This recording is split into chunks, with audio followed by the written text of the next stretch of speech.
Hello everyone, विजय academy के official channel पर आप सभी का स्वागत है। और हम आपके सामने जो सीरीज ला रहे हैं सीपीओस के एग्जाम्स की, उसको कंटिन्यू करते हैं और आगे चलते हैं। तो अगला पेपर हमारा शिफ्ट जो दे रखी है वो 4/10/2023 की थी। और पहला क्वेश्चन देखते हैं फटाफट। तो फर्स्ट क्वेश्चन हमारा था कि स्पेलिंग ढूंढनी है। थ्रस्ट, हीड, चेन्स और सर्कस, ये वर्ड्स हैं, इनको अंडरलाइन किया है और आपसे पूछ रहा है कि इसमें से कौन सा वर्ड है जिसकी स्पेलिंग सही नहीं है। तो देखिए भाई, स्पेलिंग जो इसमें ग्रामेटिकली गलत, मतलब स्पेलिंग जो गलत है वो कौन सी है, वो ये है, होना चाहिए थ्रैश्ड,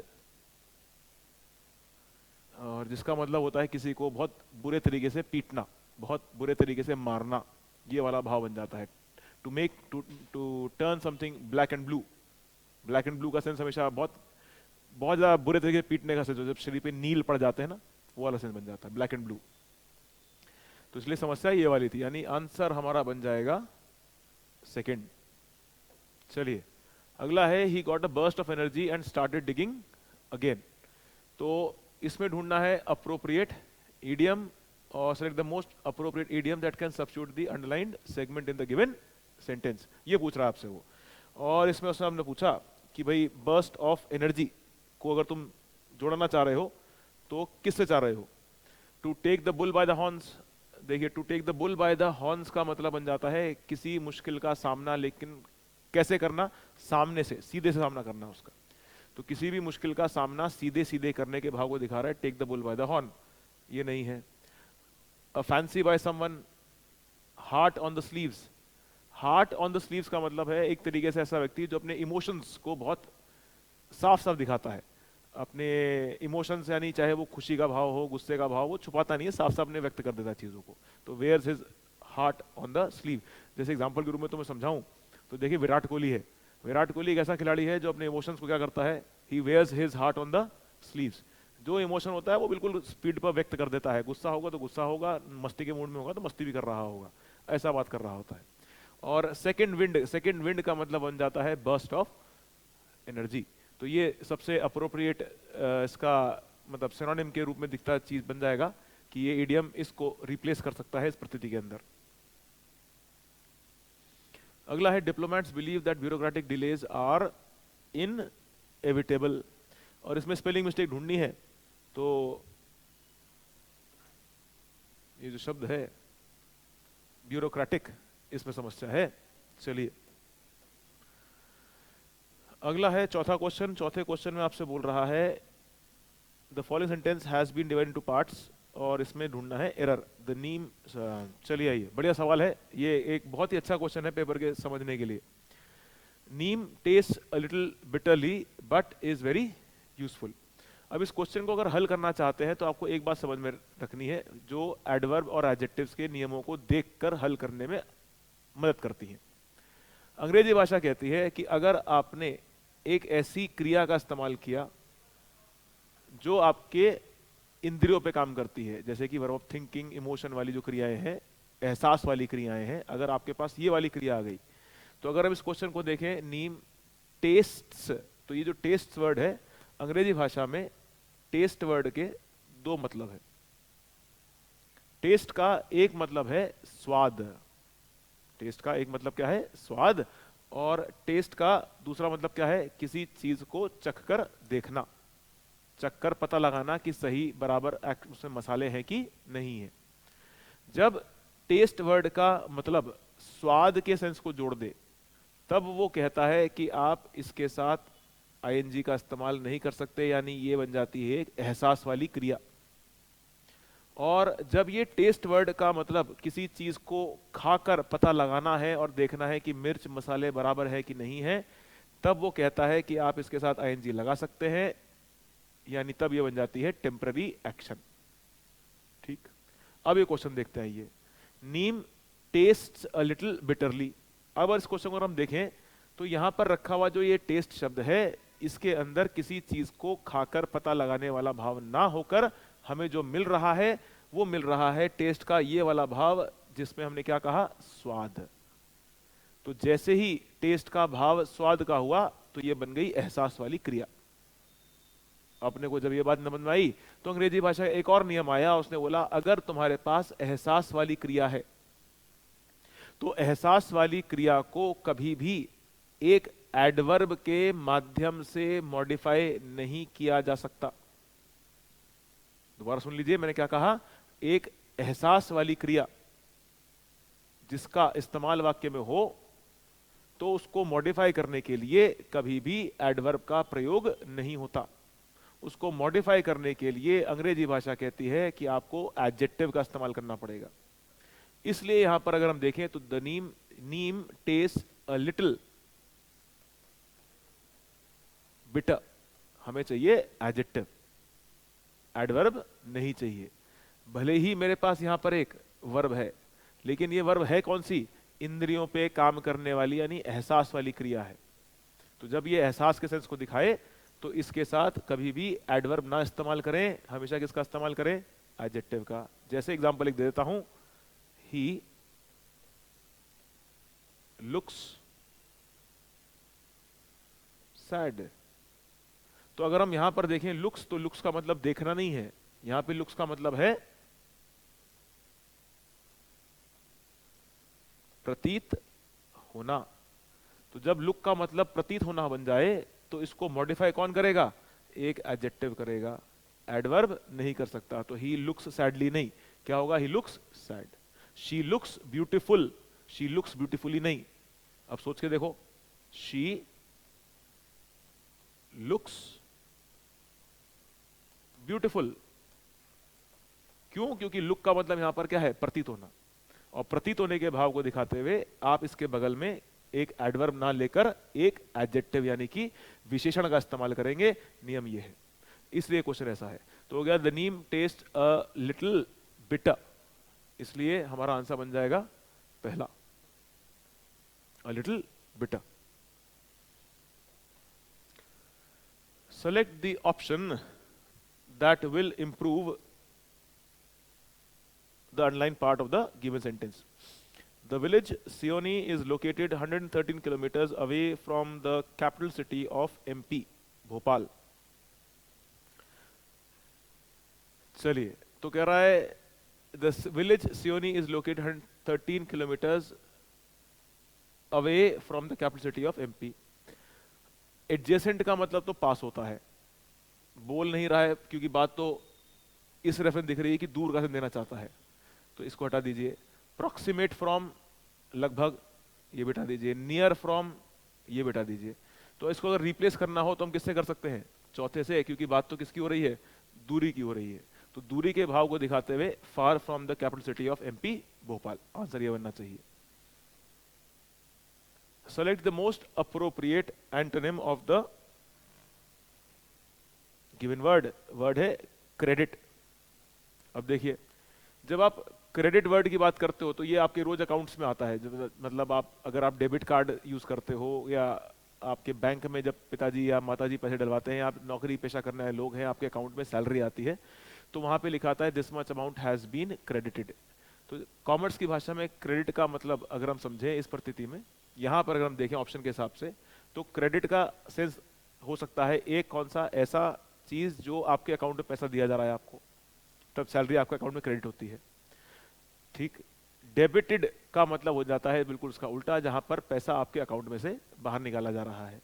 तो क्रेडिट में आपके अकाउंट में दिया जा रहा है और डेबिट में आपके अकाउंट से बाहर निकाला जा रहा है। तो कॉमर्स वाला जो भी व्यक्ति होगा उसके लिए बड़ी रोजमर्रा की बात है, क्योंकि उसके बैलेंस शीट बनाते हुए, उसके लेजर बनाते हुए, उसकी जर्नल एंट्रीज करते हुए डेबिट और क्रेडिट दो शब्द बार बार दिख रहे होते हैं। तो क्रेडिट को अगर आप जोड़ना चाहते हैं उल्टा तो बन जाएगा कौन?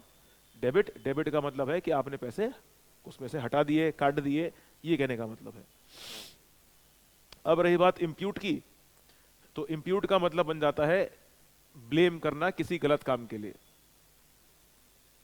Blame someone for some work, impute. तो एक कहने का मतलब उसका है, ठीक है। और रही बात लिटिगेट की, तो लिटिगेट का मतलब है एंगेज इन लीगल प्रोसीडिंग्स, मतलब आप शामिल हो जा रहे हैं, मतलब आप इन्वॉल्व हो रहे हैं किस चीज में, लीगल एक्टिविटीज के अंदर। अब चाहे वो कोई आपके ऊपर केस हो रहा है, या आप कोई केस लड़ रहे हैं, आपका जीएसटी का केस है, या आपका इनकम टैक्स का केस है, कुछ भी चीज चल रही है ऐसी चीज की। Right now my hands are full, इसमें ढूंढना है हमें इडियम। तो जब बोल रहा है right now my hands are full, तो सिंपल भाषा में कहने का मतलब है कि मैं इसमें कैसा हूं, I am very busy. My hands are full का मतलब ये बन जाता है। अगला क्वेश्चन है, Rani was extreme upset with her results this year. तो देखिए फिर से बड़ी सिंपल सी कहानी है। रानी पार्ट ऑफ स्पीच में संज्ञा है, और रानी के बारे में डिस्क्राइब कौन कर रहा है, अपसेट। अगर मुझे पहचानना है तो मात्र इतना बोलना है कि भाई कौन अपसेट है, रानी। तो ये हमारी बन गई सब्जेक्ट, पार्ट ऑफ स्पीच हो गई नाउन। और अगर मैं रानी शब्द के साथ एक प्रश्न जोड़ दूं कि रानी कैसी हैं, तो रानी शब्द के साथ यानी संज्ञा के साथ मैंने जोड़ दिया कैसा, तो मुझे मिल जाएगा मेरा विशेषण। तो मेरा ये विशेषण मिल गया अपसेट। तो रानी वॉज अपसेट। वॉज के बाद मैं एडजेक्टिव लगा सकता हूं, इसे अंग्रेजी भाषा कहती है कौन सा तरीका, प्रेडिकेटिव तरीका। तो ये प्रेडिकेटिव तरीका होगा एडजेक्टिव लिखने का, कि बी के फॉर्म के बाद आपने किसका इस्तेमाल कर लिया, एडजेक्टिव का। ये जो वॉज है ये बी का फॉर्म है, जिसके बाद आपने इस्तेमाल कर लिया एक एडजेक्टिव। अब इस एडजेक्टिव को मॉडिफाई कौन करेगा, एक एडवर्ब करेगा। इसलिए एक्सट्रीम ना होकर के होना चाहिए एक्सट्रीमली अपसेट। तो एक एडवर्ब किसको मॉडिफाई करेगा, एडजेक्टिव को कर सकता है। यहां पर कहानी ऐसी बननी चाहिए थी। तो क्वेश्चन सिंपल सा था इसीलिए। तो हमारा जो गलती है वो किसकी है, एक्सट्रीम की है। तो एक्सट्रीम अपसेट ना होकर एक्सट्रीमली अपसेट। चलिए अगला है, a place where coins are made. तो आपने एक मुहावरा सुना होगा कि एक आदमी ऐसा है जो बहुत पैसा छाप रहा है। जब आदमी बहुत पैसा छापता है तो बोलता है he is minting money. When you say he is minting money, you are trying to give an idea that he is able to print money. Sense ये है कहने का। तो जब आपने बोला ही इज मिंटिंग मनी, पैसा बहुत छाप रहा है, तो मिंट वो जगह होती है जहां पर पैसे को बनाया जाता है। तो इसलिए a place where coins are made, answer क्या बन गया हमारा, मिंट। चलिए अगला है, select the most appropriate one word. A list of source material that are used और consulted in the preparation of a work that are referred to in the text. ठीक है, पहला ऑप्शन है बिब्लियोग्राफी, दूसरा है बिब्लियोमेमोयर, बिब्लियोथीसिया और बिब्लियोफाइल। तो देखो भाई, biblio biblio biblio biblio is related to book, ये बुक के सेंस में है। ठीक, अब क्वेश्चन है, a list of source material that are used और consulted in the preparation of a work और that are referred to in the text. ऐसी चीज जैसे बोल रहा है सवाल में कि जब हम प्रोजेक्ट बनाते हैं तो प्रोजेक्ट बनाने के बाद हम उसमें लिखते हैं कि ये इंफॉर्मेशन जो हमने प्रोजेक्ट में डाली है इसका सोर्स कहां कहां से मिला। बिब्लियोग्राफी बोलते हैं वैसे तो जनरली, तो यही ऑप्शन यहां पर लिखा हुआ है, बिब्लियोग्राफी। तो बिब्लियोग्राफी क्या है, बिब्लियोग्राफी में वो चीजों के बारे में यानी वो किताबों के बारे में लिखा हुआ है जहां से आपको क्या मिली है, सोर्स मटेरियल। कि आपने एक प्रोजेक्ट बनाया एनवायरनमेंट के ऊपर, और अब एनवायरनमेंट के ऊपर जुड़े हुए जो आंकड़े थे, जो डेटा था, जो रिपोर्ट्स थी वर्ल्ड की और संस्थाओं की, तो आपने वो सब सोर्सेज को वहां पर लिखा और बोला कि मेरे को ये इंफॉर्मेशन यहां से मिली, ये तथ्य यहां से मिले। उसे बोल रहा है बिब्लियोग्राफी। ठीक, ग्राफी का मतलब होता है लिखना, ग्राफी का मतलब लिखना है, और बिब्लियो का मतलब किताब है। तो कह रहा है उन किताबों के सोर्सेज के नाम लिखे हुए हैं जिन किताबों से मुझे ये इंफॉर्मेशन प्राप्त हुई है। बिब्लियोमेमोयर, बिब्लियोमेमोयर का मतलब सिंपल भाषा में बन जाता है एक फाइल एक अकाउंट है ये, बिब्लो मेमोयर, मेमोयर क्या होता है, अकाउंट होता है ना। तो बिब्लो मेमोयर का मतलब सिंपल भाषा बन गया a memoir about the books one has read, a memoir यानी account of books which one has read, यानी ये कह रहा है ऐसी लिस्ट है जिसके अंदर आपने किताबें लिखी हुई कि मैंने कौन कौन सी किताबें पढ़ी हुई हैं, उसके बारे में लिखा बिब्लो मेमोयर। ठीक, फिर है हमारा बिब्लोथिएसिया, बिब्लोथिएसिया का मतलब बन गया अ collection of books, a collection of books, जहां पे इसका मतलब जुड़ा है किस चीज से, केस। केस का मतलब समझिए, केस मतलब एक बॉक्स, केस का मतलब बॉक्स का सेंस समझिएगा, एक डब्बा समझ लीजिए, उसकी बात कर रहा है। जैसे क्रिकेट खेलते तो गेंदे लाते हैं हम लोग, तो गत्ते का एक बॉक्स होता है, उसकी बात कर रहा है एक तरीके से। तो biblio is a collection of books. और बिब्लो फाइल, बिब्लो में फिर बुक्स है, और फाइल का मतलब लव है, तो ऐसा व्यक्ति जिसे किताबों से बहुत प्यार है, one who loves books, one who loves to read books. Bibliophile, biblio book. ठीक, तो अब आंसर समझ में आ गया बिब्लियोग्राफी। चलो फिर अगले क्वेश्चन में चलते हैं। The postman delivers the letters through hand door to door. तो कह रहा है द पोस्टमैन डिलीवर्स, अब देखिए इसको ढूंढना शुरू करते हैं।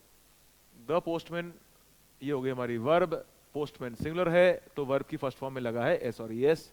द लेटर्स, ये अपना मिल गया सब्जेक्ट, ये मिल गई वर्ब, ये मिल गया ऑब्जेक्ट। तो ग्रामेटिकली यहां तक तो ठीक।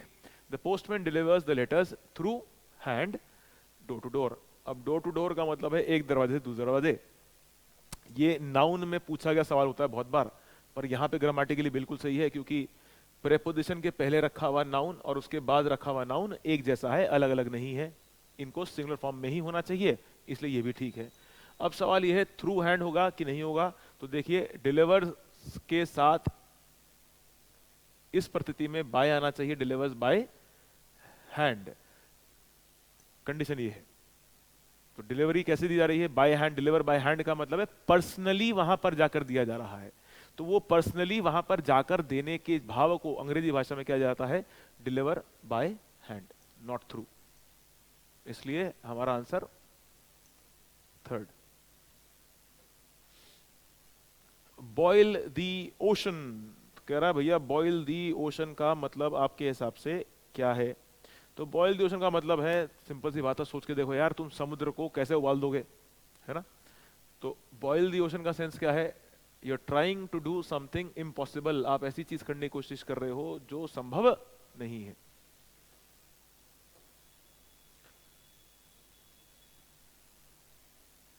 The company had some initial problems but now it is, अब आगे उसने पूछा क्या करोगे भाई, तो कह रहा है देखिए the company had some initial problems, problem समस्या, इनिशियल मतलब शुरुआती दौर में, शुरुआती दौर में कंपनी को समस्याओं के सामना करना पड़ा। लेकिन अब फिर से हमारा बट आया, तो उसका मतलब अब जो सेंटेंस है वो समस्याओं का निदान की बात करेगा, यानी समस्याएं नहीं है हमारे पास। तो the company had some initial problems but now it is flying high. जब उसने बोला now it is flying high, मतलब कंपनी कैसे काम कर रही है, बहुत ही बढ़िया तरीके से काम कर रही है। क्वेश्चन बस इसी बात पे टिका हुआ था, आपको कंजंक्शन इस बट की यूज लेनी थी, ताकि आपको मालूम चल जाए कि ये बट के माध्यम से ये दो वाक्य विरोध दिखाना चाह रहे हैं। बाकी company flying like a rock, flying the nest, ऐसे कोई फ्रेज हमारे पास है नहीं। फ्लाइंग अ काइट एक नॉर्मल सेंटेंस है जिसमें आप यूज कर सकते हैं कि भाई राम पतंग उड़ा रहा है, तो Ram is flying a kite, उसमें समस्या नहीं है। पर यहाँ पर हम लिटरली पतंग उड़ाने की बात कर नहीं रहे हैं। फ्लाइंग हाई का मतलब है कंपनी बहुत अच्छे से अब काम कर रही है। मतलब कभी कभी ऐसा भी हो सकता है, देखिए sailing smoothly, when you sail smoothly, आपने कहा बिल्कुल आराम से चल रही है चीज, कोई दिक्कत नहीं है उस चीज में। अगला है एंटोनिम। चलिए हमें एंटोनिम ढूंढना है क्वेश्चन नंबर 14 में। Antonym of the word hindrance. ठीक है, बढ़िया सवाल है। हिंडर, जब आप वर्ड हिंडर की बात करेंगे तो ध्यान रखिए हिंडर का जो मतलब होता है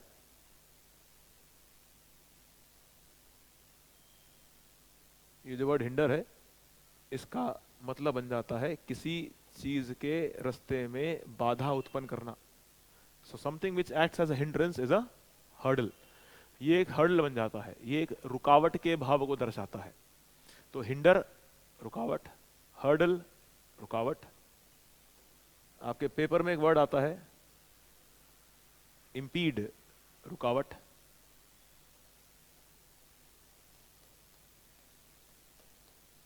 ऑब्स्ट्रक्ट, रुकावट।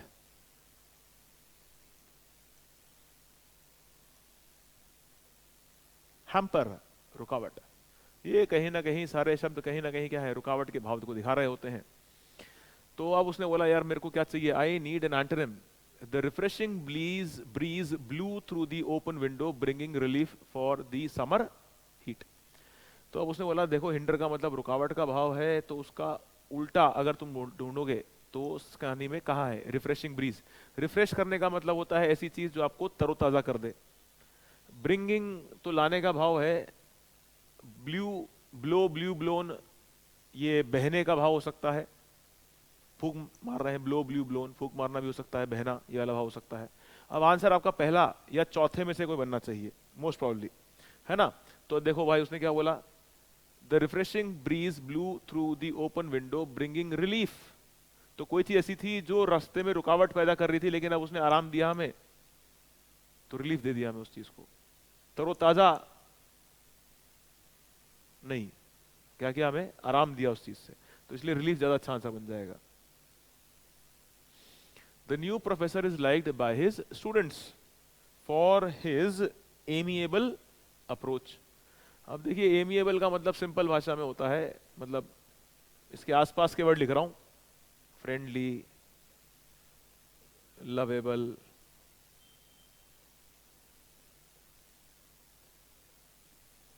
बॉर्न होमी, ऐसा कुछ वर्ड है। और ना याद रहे तो एमी ध्यान लिख लीजिएगा। एमी वर्ड एक रूट वर्ड है जिसका मतलब क्या बन जाता है, फ्रेंडली। तो इसलिए एमी वर्ड ध्यान रख लीजिएगा। विदेश में बहुत बार लोग अपने बिटिया का नाम क्या रखते हैं, एमी रखते हैं। So when you recall that word ami, तो दिमाग में एकदम से आ जाना चाहिए कि व्यक्ति ऐसा है जिसका नेचर कैसा है, फ्रेंडली नेचर है। 16th क्वेश्चन पे आते हैं। Select the option that can be used as one word substitute for the group of words. Something of monstrous size in power.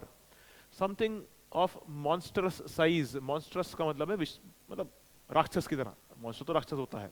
अब राक्षस का सेंस जो देना चाहता है वो देना चाह रहा है विशालकाय का, और पावर यानी ताकत बहुत ज्यादा है, और विशालकाय का भाव है। हेवी वेट, एमेजॉन, बल्क और बेहेमोथ। तो एमेजॉन तो नदी का नाम भी है, तो आप समझ सकते हैं। अमेज़न फॉरेस्ट, सॉरी नदी बोल रहा हूं, नील नदी है, अमेज़न फॉरेस्ट है। बल्क में मोटापे का सेंस दिखेगा आपको, हेवी का सेंस दिखेगा, ये हेवी वाला भाव दिखा देगा बल्कि, ये हेवी का सेंस हो जाएगा, HEAV, हेवी। ठीक, हेवी वेट, तो ये बल्क और हेवी वेट तो आपस में चले गए। बेहेमोथ, बेहेमोथ का जो सेंस है वो किसका है, वो मॉन्स्टर्स का है, क्योंकि इसके अंदर सेंस किसका, मैमथ, ह्यूज, ये विशालकाय की बात कर रहे होते हैं, इनके अंदर सेंस ऐसा मिलेगा आपको।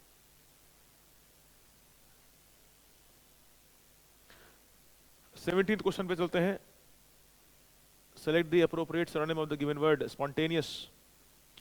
तो देखिए स्पॉन्टेनियस का मतलब होता है विदाउट प्रिपरेशन, मतलब ऐसी रिएक्शन या ऐसी कोई चीज जो आपने उसी समय तुरंत दे दी, जिसके बारे में आपने पहले याद नहीं किया है, वो तुरंत एक रिएक्शन होता है। तो स्पॉन्टेनियसली आपने एकदम बोल दिया, तो वो सेंस बन गया। तो एक्विजिटिव, इंस्टिंक्टिव, एग्जॉस्टिव और अट्रैक्टिव, ये चार ऑप्शन है। सिंपल सिंपल वर्ड्स हैं। इसमें से अगर हम बात करें किसकी, एक्विजिटिव की, तो ये कहता है अक्यूमुलेट,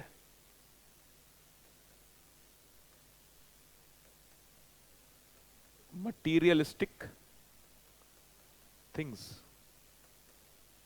भौतिक चीजों को इकट्ठा करता है। एक्विजिटिव जो सेंस है वो किस सेंस को जुड़ता है, इस सेंस को जोड़ता है जिसमें हम भौतिक चीजों को क्या कर रहे होते हैं, इकट्ठा कर रहे होते हैं, मटेरियलिस्टिक चीजों को जोड़ रहे हैं। अट्रैक्टिव का मतलब होता है ऐसी चीज जो हमें बहुत आकर्षित कर रही होती है। एग्जॉस्टिव का मतलब है something which makes you tired, कोई चीज जो आपको बहुत थका देती है, आपकी एनर्जी बहुत ज्यादा कंज्यूम कर लेती है।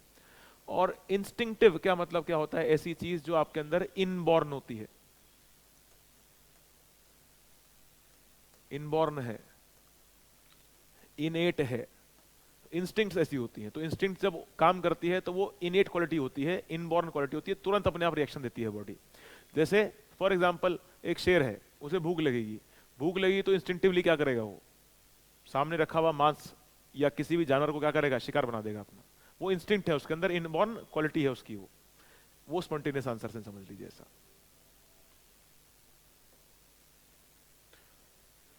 18th पे आते हैं, an ability to do several things at the same time। Multitasking की बात कर रहा है, तो देखिए मल्टीटास्किंग आंसर बन गया। अन यूनिटास्किंग वर्ड नहीं है, यूनिटास्किंग। ब्लेस्फेमी, ब्लेस्फेमी का मतलब है किसी पवित्र चीज का अपमान करना। सिंपल भाषा में किसी चीज का अपमान जब करते हो तो तुम पर्यायवाची के रूप में वर्ड क्या दे सकते हो, पर्यायवाची है, इम्पायस, मतलब आसपास का शब्द है, इम्पायस है। मूल अर्थ ब्लेस्फेमी का है किसी सेक्रेड चीज को क्या करना, अपवित्र कर देना। ठीक, सैक्रिलिजियस, किसी पवित्र चीज की पवित्रता को आपने क्या किया, भंग कर दिया।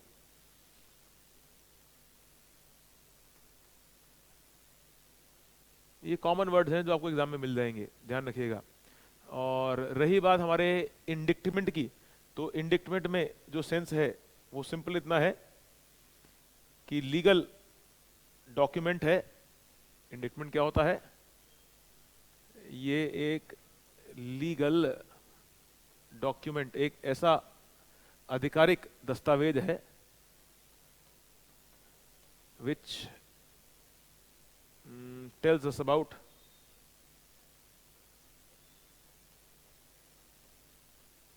someone's crime or criminal activities। तो ऐसा दस्तावेज जिसमें लिखी है इंफॉर्मेशन किसके बारे में, आपकी क्रिमिनल एक्टिविटीज के बारे में, उसको बोल रहा है इंडिक्टमेंट। तो एक लीगल डॉक्यूमेंट होता है ये। The education system must evolve to keep pace with the rapid change in the job market।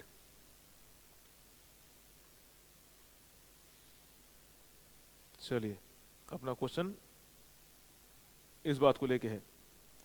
तो ये जो क्वेश्चन है इसमें लिखा तो था कि भाई select the synonym of the highlighted word, highlighted word था नहीं लिखा हुआ।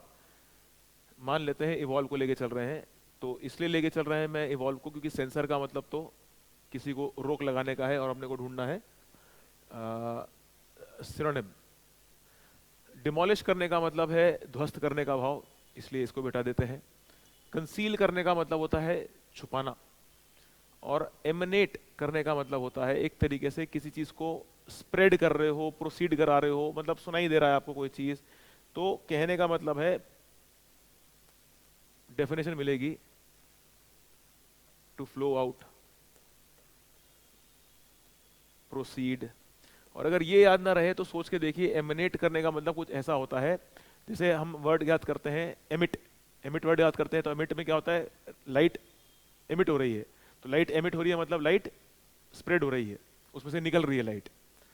और ये भी ना याद रहे तो आप एमिट को, इस एमिनेट वर्ड को ध्यान रख सकते हैं कैसे, जैसे मान लीजिए आप का बड़ा भाई है और उसके दोस्त कमरे में बैठे हुए हैं और वो सारे के सारे जोर जोर से हंस रहे हैं, तो उनकी वो जो हंसी की आवाज है वो आप तक भी पहुंच रही है, फ्लो आउट, वो आप तक भी पहुंच रही है ना, वो वाला तो साउंड एमिनेट हो रही है, ये कहने का मतलब।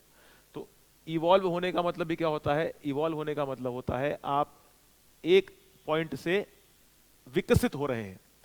जब आप विकसित हो रहे हैं तो आप क्या कर रहे हैं, इवॉल्व कर रहे हैं। तो इस सेंस को दिखाते हुए मैं इस ऑप्शन के साथ जाना चाह रहा हूं कि इवॉल्व प्रोबेबली क्वेश्चन में इवॉल्व रहा होगा, क्वेश्चन में दिख नहीं रहा था, पर इवॉल्व मेरे हिसाब से इस कॉम्बिनेशन में मैच कर जाएगा इसके साथ।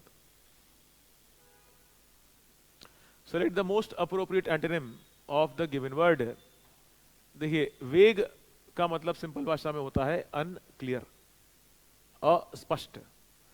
डुऑफ का मतलब होता है बौना। डेफिनेट का मतलब होता है निश्चित।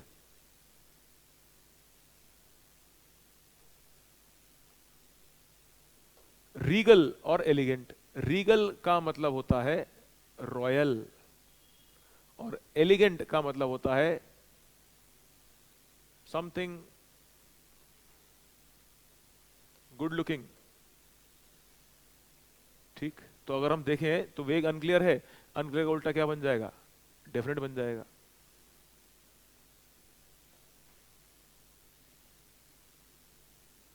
चलिए 21st क्वेश्चन देखते हैं। Select the most appropriate meaning of the underlined idiom. तो टेक नोटिस का मतलब बन जाता है किसी चीज पर ध्यान देना, कंसिडर करना। ऑब्जर्व का मतलब है किसी चीज को बैठकर आप सिर्फ समझने की कोशिश कर रहे हो। फ्लो बहने का भाव है। अटेंड, अटेंड करने का मतलब है कहीं पर आप कोई चीज क्या कर रहे हो, पहुंचकर अपनी उपस्थिति को दर्शा रहे हो। तो अटेंड करने का मतलब वहां पर आकर किसी चीज को देखना और वहां पर अपनी उपस्थिति को दर्ज कराने वाला भाव बन जाता है। तो अगर हम देखें तो ऑब्जर्व और कंसिडर दो शब्द हैं, और इसमें से ज्यादा अप्रोप्रिएट आंसर हमारा जो बन जाएगा वो कंसिडर बन जाएगा, क्योंकि इसका मतलब क्या है? Think carefully. So take notice का मतलब है किसी चीज के बारे में आप ध्यान से देख रहे हो, विचार कर रहे हो उसके ऊपर। डिमोलिश एंटोनिम ढूंढना है। डिमोलिश का मतलब अभी देखा हमने, उसका मतलब होता है ध्वस्त करना। एंटोनिम बनाना है, ये डिस्ट्रॉय या डिमोलिश, ध्वस्त। फैब्रिकेट करने का मतलब होता है निर्माण करना। इंफीरियर का मतलब हो गया किसी चीज की जो गुणवत्ता है वो जब हम देख रहे हैं तो वो, मान लेते हैं हमारे पास दो चीजें हैं, ए और बी। ए वाली जो चीज है वो बी वाली से ज्यादा अच्छी है, तो वो बोलेगा ए इज सुपीरियर टू बी। और अगर मुझे बात बोलनी है उल्टी इस बात को, तो बोलेगा बी इज इंफीरियर टू ए। तो इंफीरियर का मतलब हो गया उसकी गुणवत्ता किसी और की तुलना में जो चीज है उसकी गुणवत्ता से कम है, ये वाला भाव इंफीरियर। तो अच्छा क्वालिटी नहीं है, ये इंफीरियर का सेंस बन गया। अनाइलेट का मतलब होता है किसी चीज को पूरी तरह से बर्बाद या तबाह कर देना, डिस्ट्रॉय कर देना। अनमेथोडिकल का मतलब है चीजों को आप तरीके से नहीं कर रहे हो, क्रमबद्ध तरीके से नहीं कर रहे हो, इसलिए अनमेथोडिकल हो गया, हटा दीजिए। तो डिमोलिश का उल्टा फैब्रिकेट। इनकरेक्ट स्पेलिंग ढूंढनी है साहब अगले क्वेश्चन के अंदर।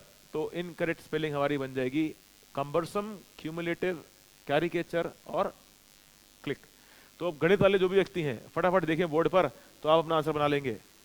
गणित वाले, स्टैटिस्टिक्स वाले, क्यूमुलेटिव, ये समस्या है, इसलिए आंसर हमारा, इसकी स्पेलिंग गलत दे रखी है, ये गलती थी। Incorrect spelled word cumulative. A gust of wind came abruptly. देखिए गस्ट ऑफ विंड का मतलब होता है तेज हवा का झोंका। Abruptly and our sand castle toppled. तो टॉपल्ड करने का मतलब होता है लुढ़क गया, गिर गया नीचे, टू फॉल। अब टू फॉल का सेंस यहां पर कौन देगा? Tumble down. टम्बल का मतलब क्या होता है? लुढ़कना।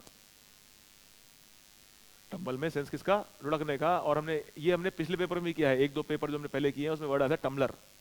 तो टम्बल वर्ड का मतलब लुढ़कना होता है, वहां पे देख लीजिएगा, फिर हमने उसके बारे में डिस्कस किया था। अगला है बिहोल्ड। तो बिहोल्ड का मतलब सिंपल भाषा में होता है देखना। बिहोल्ड में आपने एक मुहावरा सुना होगा, beauty lies in the eyes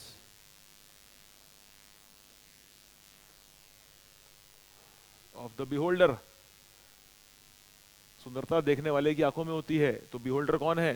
beholder वो व्यक्ति है जो देख रहा है। तो इसलिए बिहोल्ड का मतलब क्या है? देखना। तो अब यहां पर अगर हम देखें तो आंसर कौन सा बन गया? लुक। फॉर्चुनेट का मतलब है किस्मत, किस्मत वाला है।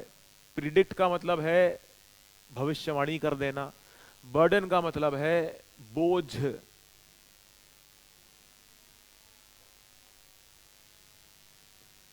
चलिए, अब इस क्वेश्चन को अगर हम पढ़ना शुरू करें तो इसमें गलती ढूंढने के लिए आपको सेंटेंस सारे पढ़ने पड़ेंगे, और इसमें जो गलती है वो बड़ी सिंपल सी थी, ज़्यादा मुश्किल थी नहीं।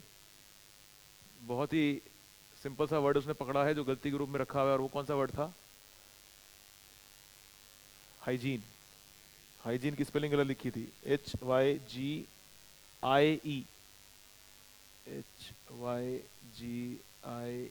HYGIENE, hygiene. स्पेलिंग ये होनी चाहिए थी। तो इसलिए जो इसका आंसर है वो कौन सा बनना चाहिए था?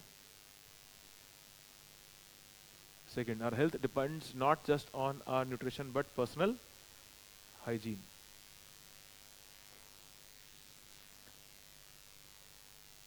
चलिए, burn one's bridge. Burn one's bridge का मतलब बन जाता है कि आपने अपना वापसी का जो रास्ता है वो खत्म कर दिया। सिंपल भाषा में ऐसा, वापसी का रास्ता आपने खत्म कर दिया। अब वापसी का रास्ता आपने अगर खत्म कर दिया तो क्या है? Impossible to return to an earlier state. Defunct. Defunct का मतलब सिंपल भाषा में बन जाता है डेड। ये डेड का सेंस है। कॉन्वोल्यूटेड का मतलब है ऐसा चीज जो मुड़ा हुआ होता है, जैसे स्पाइरल बाइंडिंग होती है किताब की, तो something which is lot of which has lot of twists and turns, उसको बोलता है कॉन्वोल्यूटेड। स्पाइरल, स्पाइरल होता है ना, स्पाइरल बाइंडिंग, उसको बोलता है कॉन्वोल्यूटेड। तो उसमें बहुत ज्यादा ट्विस्ट और टर्न्स होंगे, मुड़ा हुआ होगा बहुत ज्यादा वो। रिडंडेंट। रिडंडेंट का मतलब है ऐसी चीज जिसकी ज्यादा उपयोगिता नहीं है, नॉट यूजफुल, ज्यादा उपयोगिता नहीं है इस चीज की। स्टोइक व्यक्ति होता है ऐसा व्यक्ति जो अपने इमोशंस कभी नहीं दिखाता। ठीक, ऐसा व्यक्ति जो कभी भी इमोशंस ना दिखाए। और एक्सटेंट का मतलब जुड़ा है किस चीज से? लाइफ से। ये लाइफ का भाव है, तो इसलिए हमारा आंसर जो बन जाएगा वो कौन सा बन जाएगा? एक्सटेंट। अगला है spoken. Select the option that can be used as one word substitute. Spoken और done without any previous thought और preparation. Without any previous thought or preparation, impromptu, extempore, extempore, impromptu, ये मिल जाएगा। एक्सटेम्परी मिल जाएगा। ये दोनों वर्ड पेपर में बहुत बार बोलता है। विदाउट प्रायर प्रेपरेशन, पहले तैयारी नहीं करी, उसी समय आपने उस चीज के बारे में सोचा और आपने बोलना चालू कर दिया। जैसे कोई एसएसबी देने अगर कभी जाएगा तो वहां पर जब एसएसबी चल रहा होता है तो जीटीओ ग्राउंड में जीटीओ ऑफिसर बुलाता है और कहता है कि आपको एक टॉपिक है और इसके ऊपर आपको बोलना है। उसके लिए पहले से प्रिपरेशन नहीं होती, वो उस समय आपको एक टॉपिक देगा, आपको 2-3 मिनट मिलेंगे और आपको तुरंत उसके बाद उसको बोलना है। इम्प्रॉम्प्टू है, एक्सटेम्परी है। Select the most appropriate antonym of the given word. Brave, तो एंटोनिम ढूंढना है, उल्टा ढूंढना है। ब्रेव, ब्रेव का मतलब बहादुर। कावर्डली, करेजियस, एलिगेंट और कॉर्डियल। कॉर्डियल का मतलब फ्रेंडली, करेजियस बहादुर, ये सिनोनिम हो गया। Elegant again something which looks good, royal looks good, royal शानदार है, राजसीय है। और कावर्डली डरपोक है। तो इसलिए अपना आंसर कौन सा बन गया? कावर्डली।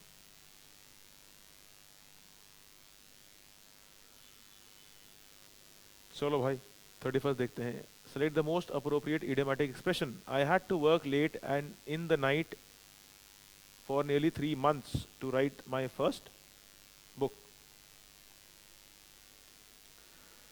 देखिए, to take a back seat का मतलब क्या है? टू प्ले सेकंड फिडल, यानी सेकंड, ये भी मुहावरा ही है, इसे भी पेपर में देख लीजिएगा।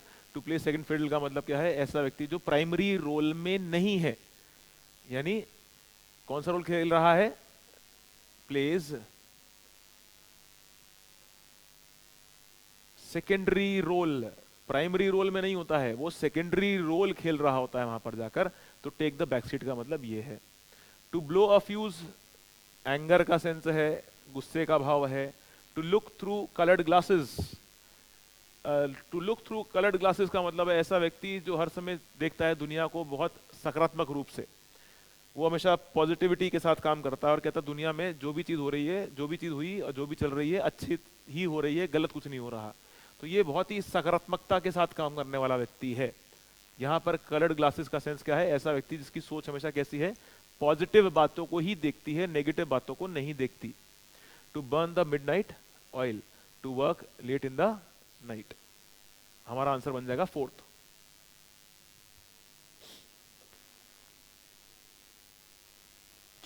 Select the most appropriate meaning of the underlined idiom. You must lie in the bed you have made. तो इस idiom को ढूंढने के लिए आप अगर ऑप्शन पढ़ना शुरू करें तो सिंपल भाषा में बोल रहा है face unpleasant consequences of your own acts, you must lie in the bed you have made. कि जो तुमने गलत काम किए हैं तो उसके परिणाम भी तुम्हें ही भुगतने पड़ेंगे। बोया पेड़ बबूल का तो आम कहां से पाए, ऐसा कहानी बोल रहा है आपसे वो।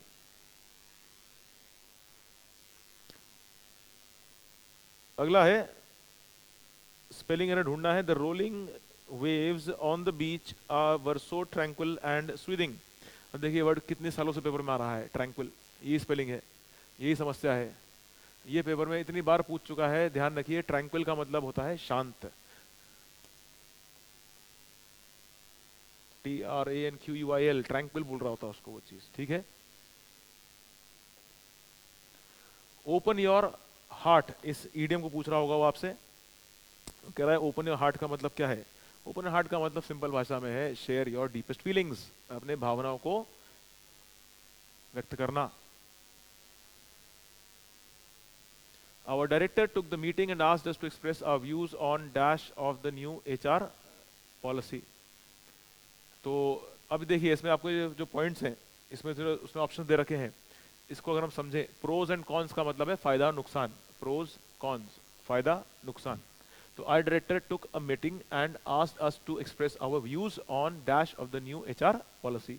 एचआर पॉलिसी की जो नई एचआर ने जो नई पॉलिसी बनाई है उसको लेकर डायरेक्टर ने पूछा भाई इसके फायदे नुकसान क्या है? सेंस तो ये बनता है, आंसर भी यही है।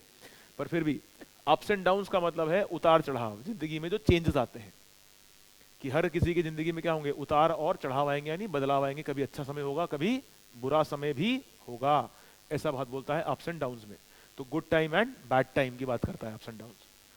बैंड वैगन, बैंड वैगन का मतलब एक तो हो गया कि भाई वो वैगन, वो बग्गी जिसमें बारातियों को लेके जा रहे हैं, लेकिन अगर हम दूसरा मतलब समझें बैंड वैगन का, तो ऐसा कोई चलन, ऐसा कोई ट्रेंड जो अभी चालू हुआ और सब लोग उसी ट्रेंड को फॉलो करने लग गए, वो है bandwagon, to follow the band wagon.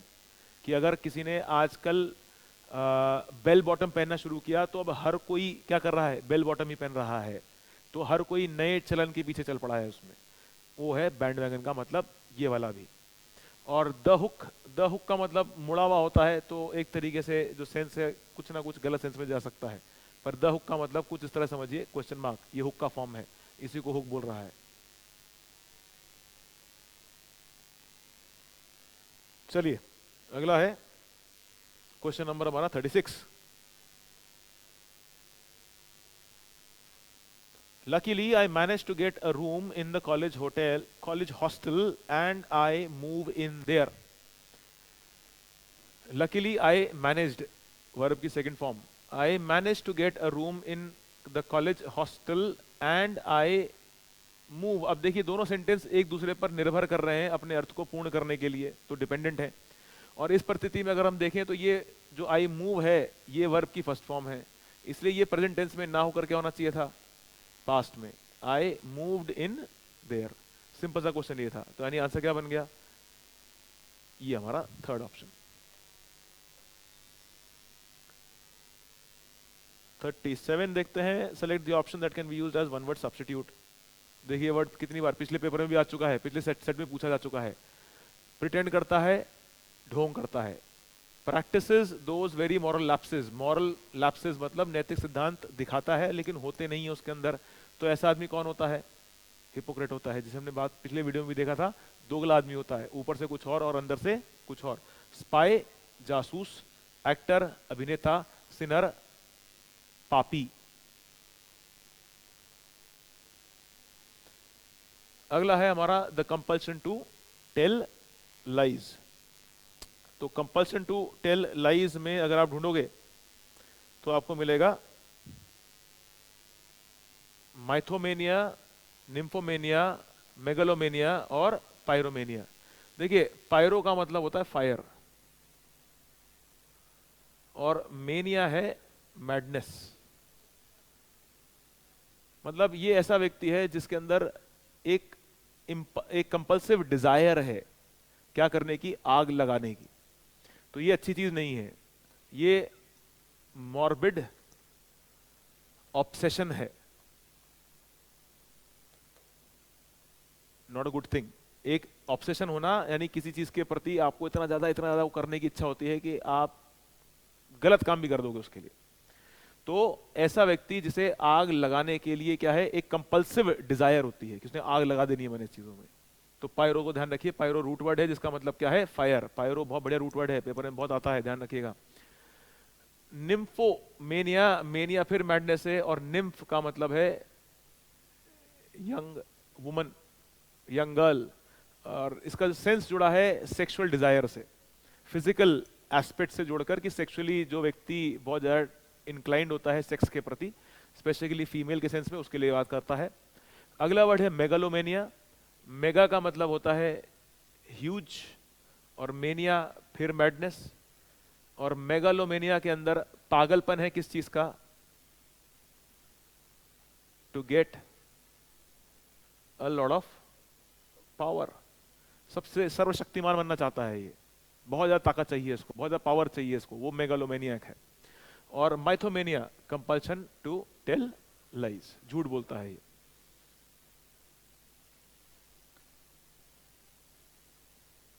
The following sentence has been split into 4 segments. Identify the segment that contains a grammatical error. देखिए बड़ा कॉमन क्वेश्चन है, हमने क्लास में बहुत बार डिस्कस किया है। हमारी क्लास में हमेशा इस बात को चर्चा होती है जब हम वर्ब देख रहे होते हैं, टेंस देख रहे होते हैं, बार बार हम बोलते हैं इस बात को कि जैसे ही पेपर में डिड दिखे, भले और कुछ पढ़ो ना पढ़ो मुझे कोई दिक्कत नहीं है, पर पेपर में जैसे ही डिड दिखे, डिड को देखते ही सबसे पहले क्या चेक कीजिएगा, वर्ब की first form, did plus V1। तो इसलिए कंप्लीटेड ना होकर क्या होना चाहिए था, कंप्लीट। तो डिड के साथ हमेशा पेपर में चेक कर लीजिए कौन सी फॉर्म आती है, डिड के साथ आती है वर्ब की फर्स्ट फॉर्म। ये पेपर का एक स्टैंडर्ड क्वेश्चन है, प्लीज इसको ध्यान रखिएगा, हमेशा बहुत पूछता है एग्जाम के अंदर उस चीज को। क्वेश्चन नंबर 40 को देखते हैं। नॉन वेजिटेरियन जो मांस खाते हैं हटा दीजिए, वेजिटेरियन वेजी और वेजी, वेजी तो सब्जियां होंगी हटा दीजिए, वेजिटेरियन और वीगन। वेजिटेरियन वो होते हैं जो मांस तो नहीं खाते लेकिन दूध पनीर वगैरह खाते हैं, लेकिन कह रहा है person who does not eat any animal product, ना तो वो दूध खाते हैं ना पनीर खाते हैं, कुछ भी नहीं खाते हैं। तो ऐसे लोग कौन होते हैं, ऐसे लोग होते हैं वीगन, वीगन डाइट बोलते हैं। तो वीगन वाले जो लोग होते हैं वो ना तो दूध पी लेते हैं, ना वो पनीर खा रहे होते हैं, ना वो मट्ठा पी रहे होते हैं, ना ही वो मांस खा रहे होते हैं। तो कुछ भी नहीं ऐसी तरह की चीज नहीं खाते जो जानवरों से उन्हें मिलती है। तो इस सेक्शन में इतना ही रखेंगे और उसके बाद हम अगले टॉपिक को यानी कॉम्प्रिहेंशन और क्लोज टेस्ट को फिर देखेंगे और ऐसे ही अपने एनालिसिस को आपके सामने लाते रहेंगे। प्लीज हमारे चैनल को देखिए, सब्सक्राइब कीजिए और अपनी नॉलेज को ऐसे ही एनहांस कीजिए। अपना ध्यान रखिए। जय हिंद।